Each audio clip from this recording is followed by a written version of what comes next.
You must expect a miracle. You have the power of choice.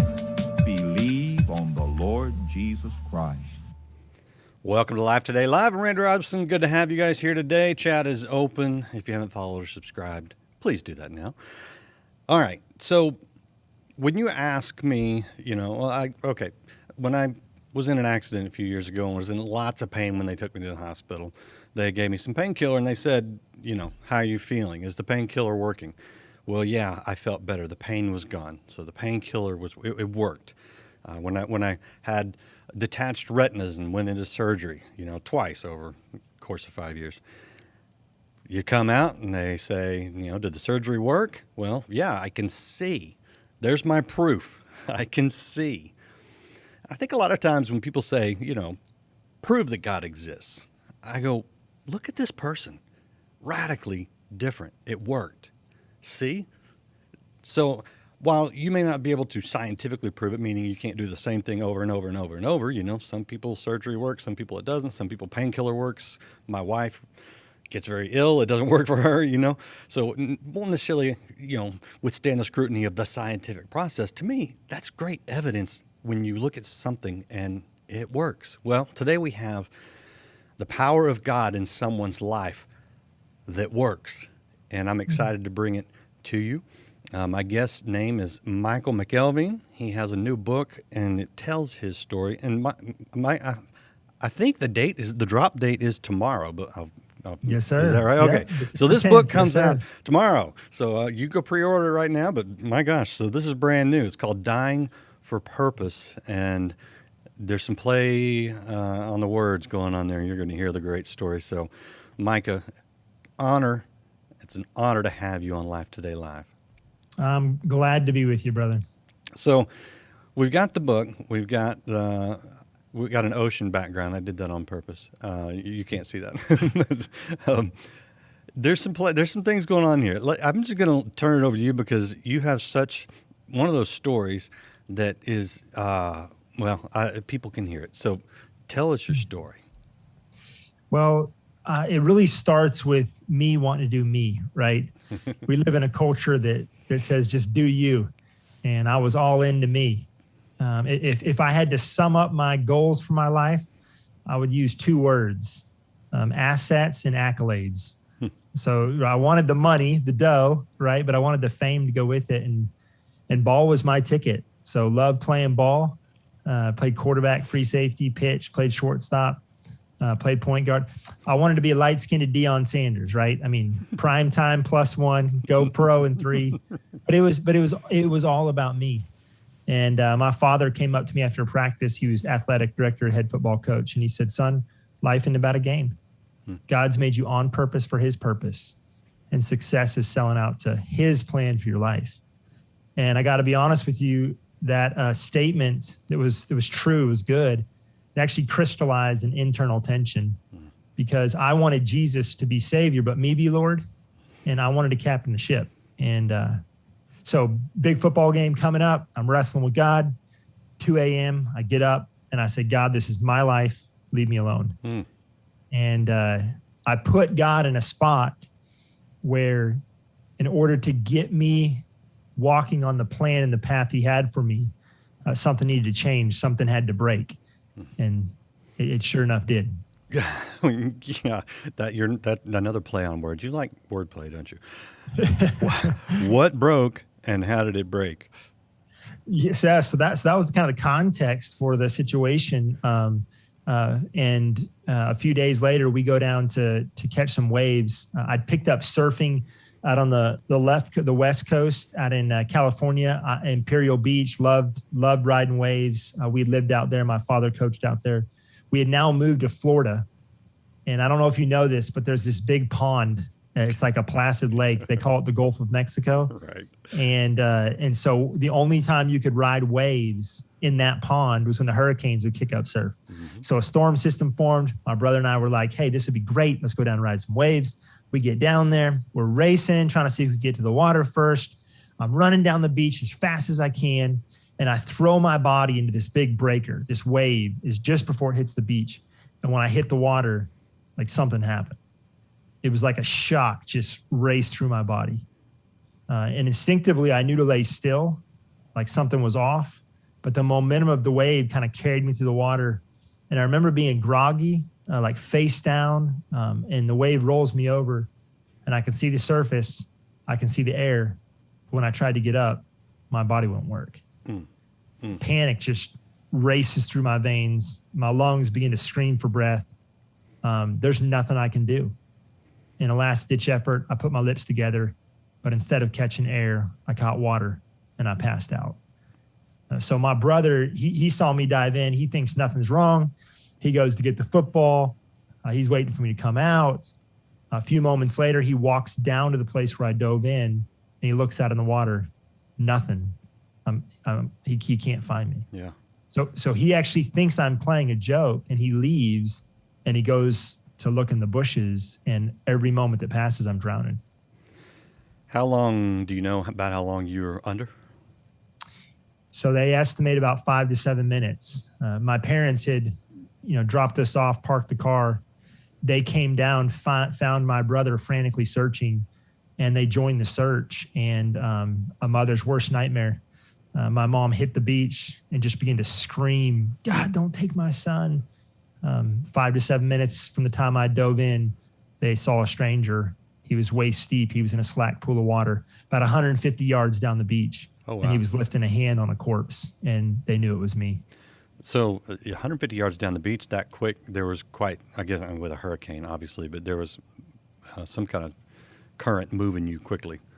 They call it a longshore current. And so when there's that much water coming up, that high volume of water, you end up having currents that actually run alongside the shore, and they can rip pretty fast. Yeah. So were there a lot of people out, or did you happen to run into the only other guy out there? Yeah. So not a lot of people out there, but there was actually a stranger that was walking down the beach, and then there was a couple that were actually honeymooning, and they were in a condo that was near the beach, and they were out there at the time. And so when my father ran down the beach, because my father ran down, lifted me out of the water, and I'd flatlined. So no heartbeat, no pulse, no body functions whatsoever. He threw me up on the beach and began to suck water and seaweed out of me. And this nurse couple that just happened to be there on the beach joined in that CPR. And then my brother, he ran and got my mom up. They ran in the nearest house, called 911. And then you have, the stories unfold, right? The EMTs, the defibrillator, put on a helicopter. And so I don't really remember much of the first week, but I remember choking, and I kind of gagged too. And when I came to, there was tubes in my nose and my throat, sensors all over my body. They drilled 4 screws into my head, and I can't move anything on my body. But I look over and I see my father in the corner of the room, and the first words out of my mouth were, "How did I do in the game?" Huh. And my father looked back and he said, "You didn't play, you broke your neck." And that's where I found out that I'd shattered 4 vertebrae in my neck. I was totally quadriplegic. That's when I realized I had died. That's when I realized my dreams were shattered. But that's also when I began to come alive to my deep need for purpose. We're going to talk about that, but I'm curious. So there's a big blank spot in your life where you dive in the water. A few things that you maybe remember, maybe a little fuzzy, and now you're in the hospital. And did you have any hope early on that you would not be completely paralyzed from the neck down? Yeah, great question. Initially, it was the prognosis was hard to come by. They knew I'd shattered 4 vertebrae. They knew that my cervical cord was incredibly swelled, and I was literally from the nose down paralyzed. So I was on breathing machines, like every tube you can imagine. And really, the neurologist was just, they're very careful. They want to provide a certain level of hope, but they also, the mystery of the cervical cord, especially back then, was challenging. And so basically what they said is that they needed to first stabilize me and then keep my head movement down to a minimal. They were going to trach me and do surgery, do a bone fusion in my neck, but they were afraid because the swelling and the complexity of the injury was so intense. They were afraid if they went in there with swords and needles that it would make it worse. So they actually, you can see the halo scars. They drilled the screws into my head, fixated me in a halo, and for 6 months I actually didn't move my head. Dear so Lord. 3 months in a halo, 3 months in an aspen neck brace. Oh my gosh. Okay. I broke my face a couple years ago and spent a week in the hospital. And I can't imagine 2 weeks, much less 6 months. That is insane. At some point, I know you're in and out of the painkillers, you're in and out, everything gets foggy.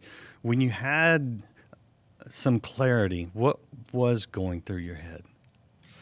Yeah, initially I just wanted to be freed from this body of pain. Like it's so hard to explain. I mean, I tried to do so to a certain degree in the resource that I provided, the book I provided, but I'm telling you, like it's very hard to explain. There's emotional, spiritual, physical pain. Your nerve endings are firing. Like my body is shriveling. And the level of the pain was so intense. It was hard for me to think about anything except for being out of pain. Yeah. And so initially I remember thinking, we've all probably said at some point, like something happened and we just wanted to die. And, I had said that foolishly. I remember being at this place where it could be death and it could be life. And I was standing at that precipice and I longed for death. I begged God for death. And I had 3 encounters, experiences inside of that ICU, that intensity of that pain period where my body was on fire, that I actually thought that I had died. And I had a experience, like an out of body experience. And I don't know to this day, was I actually dying in ICU and this was occurring, or was it, what I don't know, but it was so real. And I write about it. It was so incredibly real. The beauty of it was I was being pulled into white light and I was being relieved of pain. And my whole visceral being felt the relief of pain. And when I started to come out of it and started to re-enter my body, I literally was screaming, no, no, no, no, no, no, and enter back in, because I was entering a body of death. And it's very hard to explain, but the types of pain and the level of pressure and trial, you just simply wanted to be out of it. That's where I was initially. Okay, I will get back to your story, but you've got me on a little bit of a tangent. How much stock do you put in the quote unquote near-death experiences? Because you've been right there, but yet you also know that there's our mind. There's oftentimes the painkillers, the drugs involved. There's a lot going on, and I've interviewed people that have had experiences that they swear were real, and I'm not here to doubt them. I'm not here to affirm them. I'm an interested observer. What's your take on that kind of thing? That's a great question. So you definitely. So I'm a person like yourself of the word. I want to do everything I can to live by the word of God. And I know that there's scriptures like, to be absent with the body, or to be absent from the body, to be present with the Lord. It's appointed unto man once to die, and after that the judgment. And and sometimes I think that those can be used to the point that almost, if we're not careful, we're putting God in a box that he doesn't belong in. And so I try to balance these realities of like God is transcendent over time and space, and yet his word is infallible and true. And there's things that we will never understand, we will never comprehend until we're with him and in the fullness. And all I can say is that for me, in the 3 experiences in that kind of ICU period where I may have flatlined for a moment or not, I don't know. All I know is that the intensity of the pain was so incredibly strong that it was something I could not free myself of. I dreamt pain. I was awake in pain.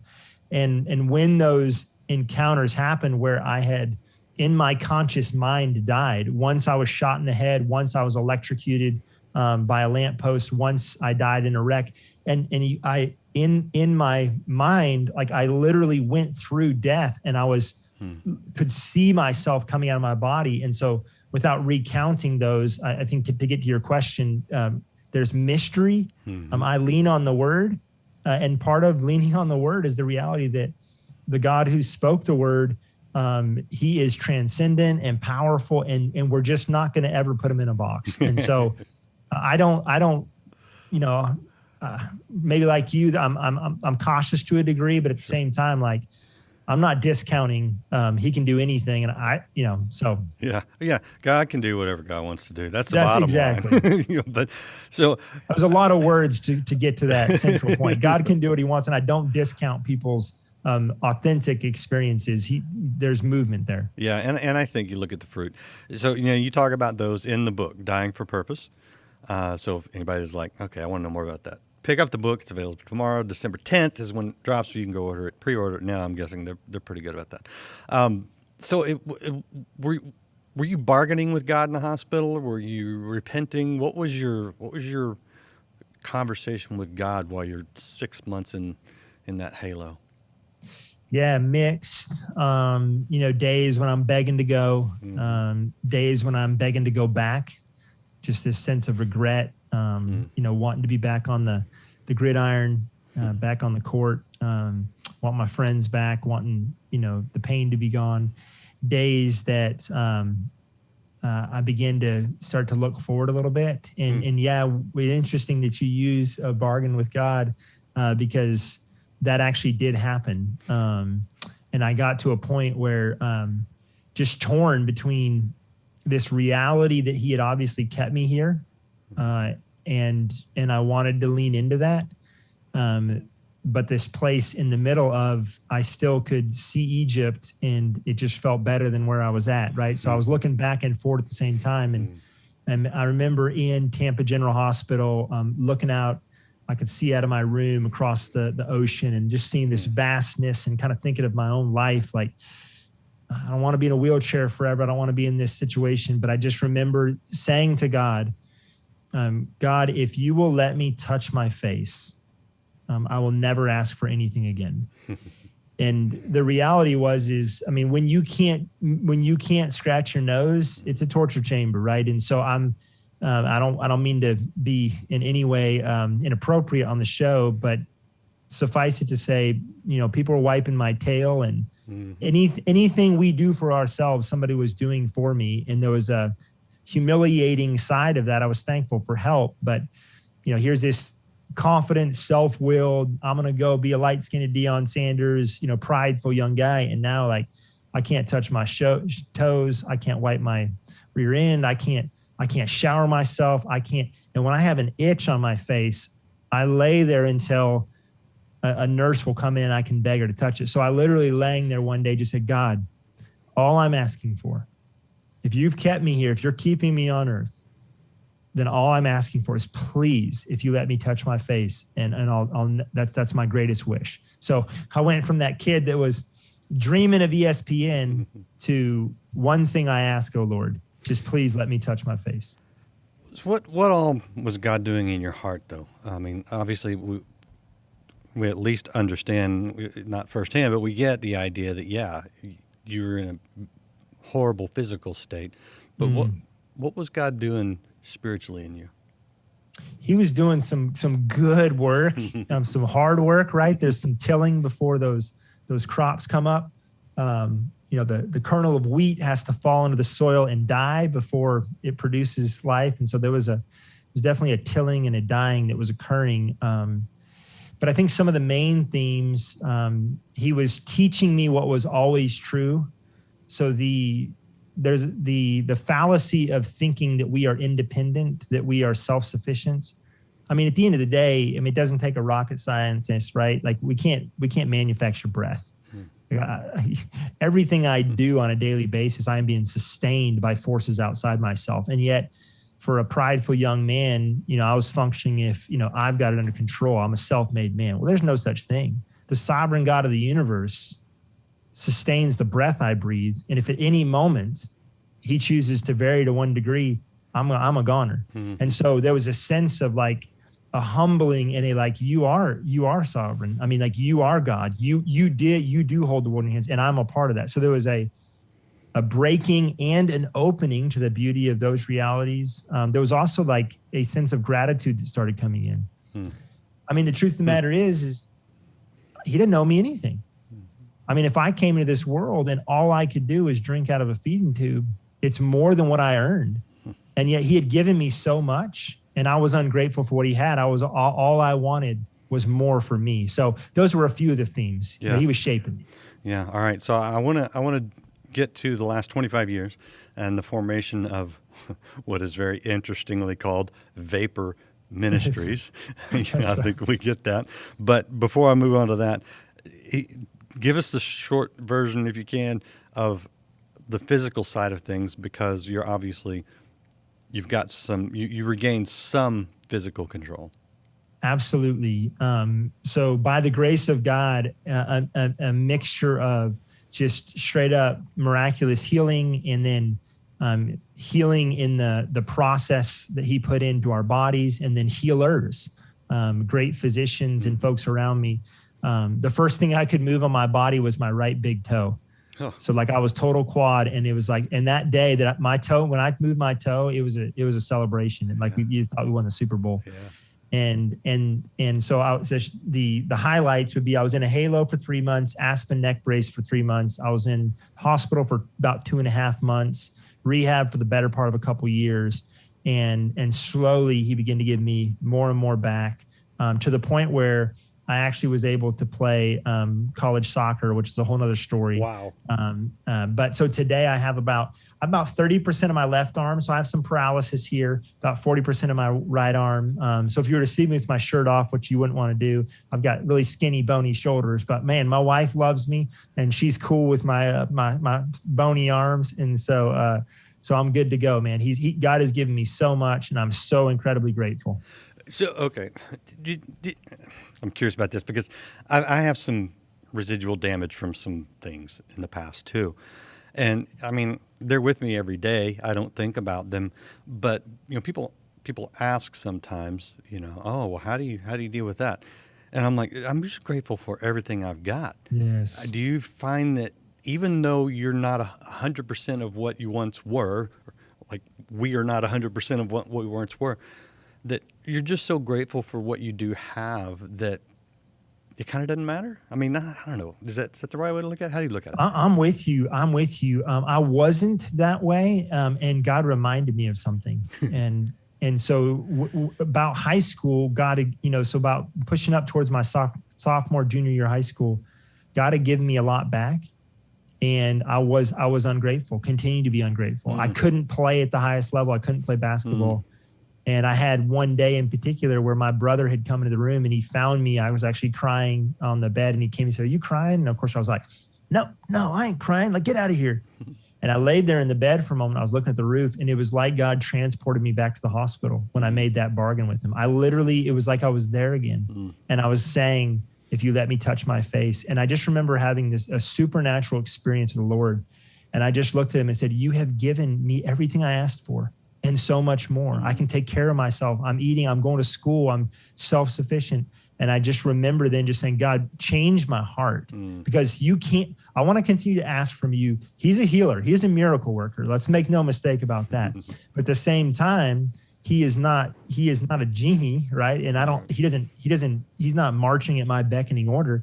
And I just begin to say, Father, give me the grace and the gratitude and the faith and the belief. I want to ask for big things and believe for big things. You can do this, but also you may have a reason for allowing some things to stay in my life. And if that's the case, I want to ride your wave. I want to work with your spirit. And I'm telling you, so yes, I can exactly relate to you. It's like, you know what? If you do it, awesome. If you don't, I'm with you. I'm your man. And the beautiful thing about that is that's the important thing. That's actually what God cares about more. The physical seems sometimes all we care about. And I get that. It's where we live. I would never shame anyone or fault anyone for that. But really, the real miracle is spiritual. And the real goal is spiritual wholeness, because that's eternity. It's not this short life that is, like the title of your ministry, of Vapor. So tell us about Vapor Ministries and what you've been doing all these years. Yeah. So if I go back to the hospital bed, one of the themes that he taught me emphatically was this reality that life's a vapor, right? At the end of the day, James 4:14 talks about it. Psalm 39 talks about it. Like, life is like a mist. we're here for a moment, we vanishes away. And so the reason I reference that is he brought me to a crossroads where I realized that I was going to waste it or invest it. And waste it was the path I was on, my good, my glory, my gain. Invest it was the good of others, the glory of God. And so that sent me on this quest of, okay, you got me here. Life's a vapor. I want to invest it. So show me what you say is essential, and I want to align my life with it. And I begin to see in God's word, right, the great mandate. Jesus came to seek and to save the lost, and he calls the found to join him on mission. And so go make disciples, do it in all nations, do it till I return. My spirit's with you, right? This is what I want you to be about to the end of the age. So I was like, okay, to invest my life, it has to be tied to advancing the gospel. But I also begin to see in his word, his heart for the poor. Over 2,000 times in the word, God has called his people to care for the poor, right? The marginalized, those that lack justice. And so before me was the great mandate, make disciples, the great command, care for the poor, and we're to do all things to the glory of God. So that is literally the vision of Vapor Ministries today. We say meet needs, feed souls, elevate God. And I did not know, but he was about to open my eyes to extreme poverty, and that changed everything. Give us a little bit of an example, a specific example of what that looks like for you. So as a ministry today, we actually, we provide food, water, education, health services. We provide economic development. And then we have life on life disciple making efforts. So I ended up moving into Africa, East Africa, on this quest to make a difference amongst the poorest, and I lived on the edge of a slum, didn't take a hot shower for a year, ate on $1.50 a day. Radical experiences. I was homeless for a year and 8 months, and was actually stoned at one point, not stoned, but like stoned. And God was birthing this whole outreach that today is literally serving hundreds of thousands of people on a weekly basis. And so Vapor Ministries today, 520 team members serving in East Africa, West Africa, and Haiti. Wow. We're providing social, spiritual, and economic impact. And the vision he's given us, I believe we will directly touch millions of lives in the next 10 plus years. And it all ultimately was birthed out of this coming to reckon with the reality that life is a vapor. I want to invest it, and I want to live it on purpose. But God had to do some good work, and continues to bring me to that place where I was open to his purpose in the first place. Do you know the Little Big Town song, Vapor? I have heard it. I actually have heard it. I don't know it. I can't sing it for you, but I have heard it before. Perfect. It's like your ministry's theme song. So here's one of my last questions. I hate to say last question because I might think of another one. You have to have stories from helping people. Sir. I mean, like off the hook, kind of like wow stories. What does that do inside you when you see someone's life maybe saved, definitely radically changed, someone come in to the kingdom? I mean, Scripture says that when one person comes to Christ, all of heaven rejoices. That's right. That's bigger than any stadium you got down there in Alabama, and they got some big ones. Yeah. What does that do for you? It gives context to the pain. And it reminds me of the beauty of God's plan, and keeps me focused on living on purpose, living on mission. Wow. That's a beautiful thing. And that's the greatest miracle, when God does something like that in our lives.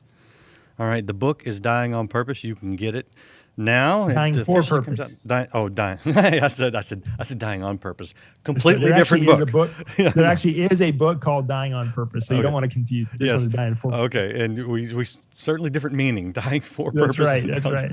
Thanks. Thank you for the correction. I always like to be corrected, even if it's on the air. Well, let's get this right. There it is. Dying for Purpose. Michael McElveen. And you can visit him at michaelmcelveen.com. I'll show you that here in a second. Micah, I just love what God's doing in your life, man.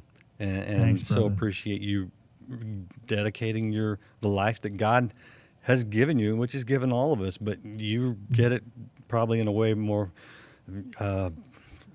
clear than a lot of people. Is there anything else you want to say? Anything I've missed?